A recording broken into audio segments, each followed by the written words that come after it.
AICC ಅಧ್ಯಕ್ಷರಾಗಿರುವಂತಹ Mallikarjuna Kharge ಅವರ ತವರಿನಿಂದಾನೇ ಪ್ರಧಾನಿ ನರೇಂದ್ರ ಮೋದಿ ರಾಜ್ಯದಲ್ಲಿ ಲೋಕ ಮತ ಭೇಟಿಯನ್ನ ಆರಂಭ ಮಾಡುತ್ತಿದ್ದಾರೆ. ಕಲಬುರಗಿಯಲ್ಲಿ ಇವತ್ತು ಪ್ರಧಾನಿ ನರೇಂದ್ರ ಮೋದಿ ರಣಕಹಳೆಯನ್ನ ಮೊಳಗಿಸುತ್ತಿದ್ದಾರೆ. ತೆಲಂಗಾಣದಿಂದ ಹೆಲಿಕಾಪ್ಟರ್ ಮೂಲಕ ಕಲಬುರಗಿಗೆ ಆಗಮಿಸುತ್ತಾರೆ ಪ್ರಧಾನಿ ನರೇಂದ್ರ ಮೋದಿ. ಮಧ್ಯಾಹ್ನ 1 ಗಂಟೆಗೆ ನಾಗರ ಕರ್ನೂಲ್ನಿಂದ ಕಲಬುರಗಿಗೆ ಆಗಮಿಸುತ್ತಾರೆ. ಕಲಬುರಗಿಯ ಡಿಆರ್ ಗ್ರೌಂಡ್ನಲ್ಲಿ ಹೆಲಿಕಾಪ್ಟರ್ ಲ್ಯಾಂಡಿಂಗ್ ಆಗುತ್ತೆ.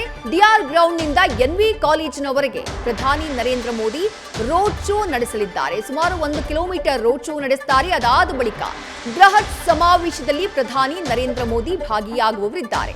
ಈ ಸಮಾವೇಶದಲ್ಲಿ ಸುಮಾರು 2 ಲಕ್ಷ ಮಂದಿ ಭಾಗಿಯಾಗುವಂತಹ ನಿರೀಕ್ಷೆ ಇದೆ. ಎಐಸಿಸಿ ಅಧ್ಯಕ್ಷರಾಗಿರುವಂತಹ ಮಲ್ಲಿಕಾರ್ಜುನ ಖರ್ಗೆ ಅವರ ತವರಿನಿಂದಾನೇ ಪ್ರಧಾನಿ ನರೇಂದ್ರ ಮೋದಿ ನೇರವಾಗಿ ಲೋಕಸಭಾ ಚುನಾವಣೆಗೆ ರಾಜ್ಯದಲ್ಲಿ ರಣಕಹಳೆಯನ್ನ ಮೊಳಗಿಸುವುದಕ್ಕೆ ಮುಂದಾಗ್ತಾ ಇರುವುದು ಬಹಳ ಕುತೂಹಲಕ್ಕೆ ಕಾರಣವಾಗ್ತಾ ಇದೆ. ಮತ್ತಷ್ಟು ಡೀಟೇಲ್ಸ್ ನಮ್ಮ ಕಲಬುರಗಿ ಪ್ರತಿನಿಧಿ ಭಜರಂಗಿ ನೀಡ್ತಾ ಹೋಗ್ತಾರೆ. ಭಜರಂಗಿ, ಖರ್ಗೆ ಅವರ ತವರಿನಿಂದಾನೇ ರಾಜ್ಯದಲ್ಲಿ ಲೋಕಸಭಾ ಚುನಾವಣೆಯ ರಣಕಹಳೆ.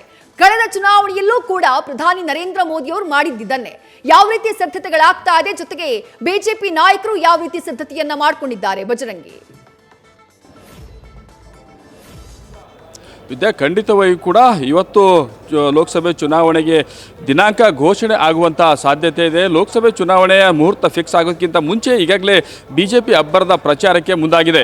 ಇವತ್ತು ಕಲಬುರಗಿಯಲ್ಲಿ ಅಂದರೆ ಎಐಸಿಸಿ ಅಧ್ಯಕ್ಷರ ತವರು ಕ್ಷೇತ್ರ ಕಲಬುರಗಿ, ಕಲ್ಯಾಣ ನಾಡಿನ ಹೆಬ್ಬಾಗಿಲು ಕಲಬುರಗಿಯಿಂದಲೇ ಪ್ರಧಾನಿ ನರೇಂದ್ರ ಮೋದಿ ಅಬ್ಬರದ ಪ್ರಚಾರಕ್ಕೆ ಅಣಿಯಾಗ್ತಾ ಇದ್ದಾರೆ. ಯಾಕಂತಂದರೆ ಬಿಜೆಪಿಯ ಮಟ್ಟಿಗೆ ಕಲ್ಯಾಣ ನಾಡಿನ ಕಲಬುರಗಿ ಅದೃಷ್ಟದ ಒಂದು ಹೆಬ್ಬಾಗಿಲು ಅಂತ ಹೇಳಿದ್ರು ತಪ್ಪಾಗಲಿಕ್ಕಿಲ್ಲ. ಯಾಕಂದರೆ 2019ರಲ್ಲೂ ಕೂಡ ಪ್ರಧಾನಿ ನರೇಂದ್ರ ಮೋದಿ ಲೋಕಸಭಾ ಚುನಾವಣೆಯಲ್ಲಿ ಕರ್ನಾಟಕದಲ್ಲಿ ಕಲಬುರಗಿಯಿಂದಲೇ ಪ್ರಚಾರ ಆರಂಭ ಮಾಡಿದರು. ಆ ಸಂದರ್ಭದಲ್ಲೂ ಕೂಡ ಬರೋಬ್ಬರಿ ಈ ಒಂದು ಕಲ್ಯಾಣ ನಾಡಿನ ಹೆಬ್ಬಾಗಿಲಿನ ಪ್ರಚಾರ ಆರಂಭ ಮಾಡೋದಲ್ಲಿ ಒಂದು ಕಡೆಗೆ ಕಲಬುರಗಿ ಅಂದರೆ ಕಾಂಗ್ರೆಸ್ನ ಭದ್ರಕೋಟೆ, ಎಐಸಿಸಿ ಅಧ್ಯಕ್ಷ ಮಲ್ಲಿಕಾರ್ಜುನ ಅವರ ಭದ್ರಕೋಟೆ ಆಗಿರ್ತಕ್ಕಂಥ ಕಲಬುರಗಿಯನ್ನು ಕೂಡ ಭೇದಿಸಿದ್ದು. ಅದೇ ರೀತಿಯಾಗಿ ರಾಜ್ಯದಲ್ಲಿ ಬರೋಬ್ಬರಿ 25ಕ್ಕೂ ಹೆಚ್ಚು ಸ್ಥಾನಗಳನ್ನು ಕೂಡ ಬಿಜೆಪಿ ಗೆದ್ದುಕೊಂಡಿತ್ತು. ಇದೀಗ ಮತ್ತೆ ಈ ಬಾರಿಯೂ ಕೂಡ 2024 ಲೋಕಸಭಾ ಚುನಾವಣೆಯಲ್ಲೂ ಕೂಡ ಎಐಸಿಸಿ ಅಧ್ಯಕ್ಷರ ತವರು ಕ್ಷೇತ್ರ ಕಲಬುರಗಿಯಿಂದಲೇ ಪ್ರಧಾನಿ ನರೇಂದ್ರ ಮೋದಿ ಅಬ್ಬರದ ಪ್ರಚಾರಕ್ಕೆ ಮುಂದಾಗ್ತಾ ಇದ್ದಾರೆ. ಇವತ್ತು 2 ಗಂಟೆ 5 ನಿಮಿಷಕ್ಕೆ ತೆಲಂಗಾಣದಿಂದ ಕಲಬುರಗಿಯ ಪೊಲೀಸ್ ಪರೇಡ್ನಲ್ಲಿರ್ತಕ್ಕಂಥ ಹೆಲಿಪ್ಯಾಡ್ಗೆ ಪ್ರಧಾನಿ ನರೇಂದ್ರ ಮೋದಿ ಸೇನಾ ಹೆಲಿಕಾಪ್ಟರ್ ಮುಖಾಂತರ ಆಗಮಿಸ್ತಾರೆ. ಅಲ್ಲಿಂದ ನೇರವಾಗಿ ಈ ಕಲಬುರಗಿ ನಗರದ ಎನ್ವಿ ಕಾಲೇಜು ಮೈದಾನದಲ್ಲಿ ಏನು ಸಮಾವೇಶ ಹಮ್ಮಿಕೊಳ್ಳಲಾಗಿದೆ ಇಲ್ಲಿಗೆ ಆಗಮಿಸ್ತಾರೆ. ಇದಕ್ಕಿಂತ ಮುಂಚಿತವಾಗಿ ಪೊಲೀಸ್ ಪರೇಡ್ ಮೈದಾನದಿಂದ ಅಲ್ಲಿಂದ ನೇರವಾಗಿ ಸೆಮಿ ರೋಡ್ ಶೋ ಮುಖಾಂತರವಾಗಿ ಪ್ರಧಾನಿ ನರೇಂದ್ರ ಮೋದಿ ಇಲ್ಲಿಗೆ ಆಗಮಿಸ್ತಾರೆ. ಸರಿಯಾಗಿ 2 ಗಂಟೆ 5 ನಿಮಿಷದ ಹೊತ್ತಿಗೆ ಇಲ್ಲಿ ಒಂದು ಹಮ್ಮಿಕೊಂಡಿರ್ತಕ್ಕಂಥ ಬೃಹತ್ ಒಂದು ಪ್ರಚಾರದ ಕಾರ್ಯಕ್ರಮದಲ್ಲಿ ಪ್ರಧಾನಿ ನರೇಂದ್ರ ಮೋದಿ ಲೋಕಸಭೆ ಚುನಾವಣೆ ಕುರಿತಂತೆ ಅಬ್ಬರದ ಒಂದು ಪ್ರಚಾರದ ಭಾಷಣ ಕೂಡ ಮಾಡ್ತಾರೆ. ಈಗಾಗಲೇ ಕಲಬುರಗಿ ನಗರದ ಎನ್ವಿ ಮೈದಾನದಲ್ಲಿ ಸಾಕಷ್ಟು ಸಿದ್ಧತೆಗಳನ್ನು ಕೂಡ ಮಾಡಿಕೊಳ್ಳಲಾಗಿದೆ. ಒಂದು ಕಡೆಗೆ ಬೃಹತ್ ಆಗಿರ್ತಕ್ಕಂಥ ವೇದಿಕೆ ನಿರ್ಮಾಣ ಆದರೆ ಮತ್ತೊಂದು ಕಡೆ ವೇದಿಕೆ ಮುಂಭಾಗದಲ್ಲೂ ಕೂಡ ಸದ್ಯಕ್ಕೆ ಒಂದು ಚೇರ್ಗಳ ವ್ಯವಸ್ಥೆಗಳನ್ನು ಕೂಡ ಮಾಡಿಕೊಳ್ಳಲಾಗ್ತದೆ. ಒಂದು ಕಡೆ ಕಲಬುರಗಿ ಲೋಕಸಭಾ ಕ್ಷೇತ್ರ ಮತ್ತು ಬೀದರ್ ಲೋಕಸಭಾ ಕ್ಷೇತ್ರದಿಂದ ಸಾಕಷ್ಟು ಸಾರ್ವಜನಿಕರು ಕೂಡ ಈ ಒಂದು ಕಾರ್ಯಕ್ರಮದಲ್ಲಿ ಭಾಗಿಯಾಗ್ತಾರೆ. ಸುಮಾರು 2 ಲಕ್ಷಕ್ಕೂ ಅಧಿಕ ಜನ ಈ ಒಂದು ಮೋದಿಯವರ ಏನು ಕಾರ್ಯಕ್ರಮದಲ್ಲಿ ಭಾಗಿಯಾಗುವಂಥ ನಿರೀಕ್ಷೆ ಇದೆ. ಈಗಾಗಲೇ ಈ ಒಂದು ಬೃಹತ್ ಆಗಿರ್ತಕ್ಕಂಥ ವೇದಿಕೆ ಮುಂಭಾಗದಲ್ಲೂ ಕೂಡ 80,000ಕ್ಕೂ ಹೆಚ್ಚು ಚೇರ್ನ ವ್ಯವಸ್ಥೆಗಳನ್ನು ಕೂಡ ಸದ್ಯಕ್ಕೆ ಮಾಡಿಕೊಳ್ಳಲಾಗಿದೆ. ಅದೇ ರೀತಿಯಾಗಿ ಘಟಾನುಘಟಿ ರಾಜ್ಯದ ಬಿಜೆಪಿ ನಾಯಕರು ಕೂಡ ಈ ಒಂದು ಮೋದಿಯವರ ಪ್ರಚಾರದ ಕಾರ್ಯಕ್ರಮದಲ್ಲಿ ಭಾಗಿಯಾಗ್ತಾರೆ. ಒಂದು ಕಡೆಗೆ ಮಾಜಿ ಮುಖ್ಯಮಂತ್ರಿ ಆಗಿರ್ತಕ್ಕಂಥ BS ಯಡಿಯೂರಪ್ಪನವರು, ಮತ್ತೊಂದು ಕಡೆ ಮಾಜಿ ಮುಖ್ಯಮಂತ್ರಿ ಆಗಿರ್ತಕ್ಕಂಥ ಬೊಮ್ಮಾಯಿ ಅವರು, ಬಿಜೆಪಿ ರಾಜ್ಯಾಧ್ಯಕ್ಷ ವಿಜಯೇಂದ್ರ ಅವರು, ವಿರೋಧ ಪಕ್ಷದ ನಾಯಕ ಆರ್ ಅಶೋಕ್ ಅವರು ಕೂಡ ಈ ಒಂದು ಪ್ರಚಾರ ಕಾರ್ಯಕ್ರಮದಲ್ಲಿ ಭಾಗಿಯಾಗ್ತಾರೆ.